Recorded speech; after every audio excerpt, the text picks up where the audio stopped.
Au point où j'en étais, je pouvais pas tomber beaucoup plus bas.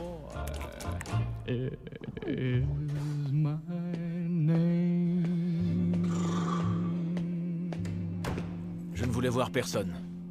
Surtout pas la jeune garce que mon proprio avait épousée. Valérie, mardi. Écoutez, ça suffit, ok?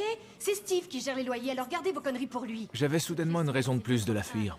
J'avais ingéré une substance inconnue sans réfléchir. Si vous trouvez que c'est trop cher, allez-vous-en. Vern m'avait fourni à peu près aucune information sur les effets exacts de cette drogue. Un coursier à vélo pourrait payer ce loyer avec son salaire. Pourquoi pas vous? Et si C'est c'était un vraiment- hallucinogène? Vraiment pitoyable. Ah Qu'est-ce bon que sang. vous voulez qu'on fasse? Si On je va vous faisais un mauvais expulser trip, si ça continue. j'aurais sauté par la fenêtre pour fuir Vous ces m'écoutez? jérémiades. Que feriez-vous à notre place? On va vous foutre dehors, vous comprenez ce que je suis en train de vous dire? Ça C'est nous là amuse que j'ai pas, senti ça, les ça, effets. ça.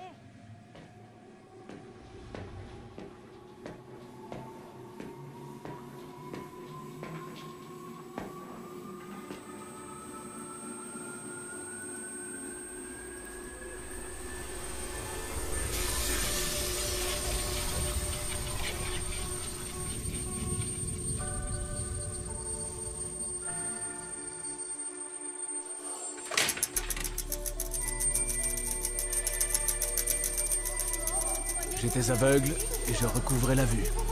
Mais maintenant, ça suffit. Faut que vous arrêtiez de me demander des délais. La prochaine fois, à mon mari.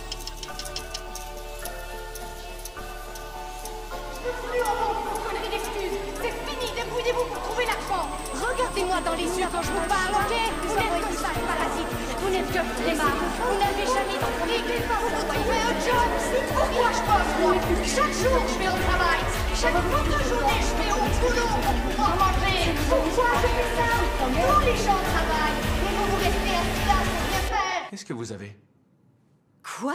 Je vous fais vomir et je vous blâme pas. Vous voyez un pauvre raté, un vaurien, une espèce de sansu qui profite de votre mari. Vous aimeriez me trouver mort un jour, mais mon existence devrait pas vous gêner à ce point. Pourquoi cette colère?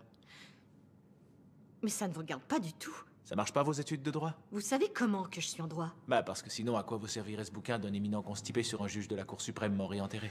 Oh, l'affreux pervers, vous me suivez quand même pas? Non, j'ai juste vu le bouquin. Il y a juste un quoi qui est visible, alors comment vous savez tout ça? Je l'avais déjà feuilleté, il y a 12 ans à l'université. Dans le canapé d'une prof assistante que je voulais sauter, en caressant l'espoir qu'elle ressortirait de la salle de bain avec des capotes. Mon inconscient était parvenu à déterrer cette info. Ce souvenir que je ne pensais pas avoir enregistré avait refait surface simplement parce que j'avais la clé pour y accéder. Si vous voulez écrire une dissertation, c'est pas le livre qu'il vous faut. Et qui vous a demandé votre avis au juste? Hastings a son histoire orale, creusez-la, c'est de l'or en barre. Ce mec-là était nul en grammaire, ce qui appuie la théorie selon laquelle ce serait un de ses assistants qu'il avait viré qui a écrit une bonne part des grands jugements de ce monsieur. Contactez les fils de son assistant, ils seront ravis de racheter la mémoire de leur père. C'est une info que personne d'autre n'aura. Des informations glanées dans un musée, un article à moitié lu, un documentaire à la télé, tout ça bouillonnait dans mes lobes frontaux et se mélangeait pour donner un cocktail pétillant d'informations utiles. Elle avait aucune chance. Mais quelles seraient vos suggestions? On avait quand même commencé par écrire sa dissertation. En 45 minutes, c'était un petit bijou. Elle était satisfaite.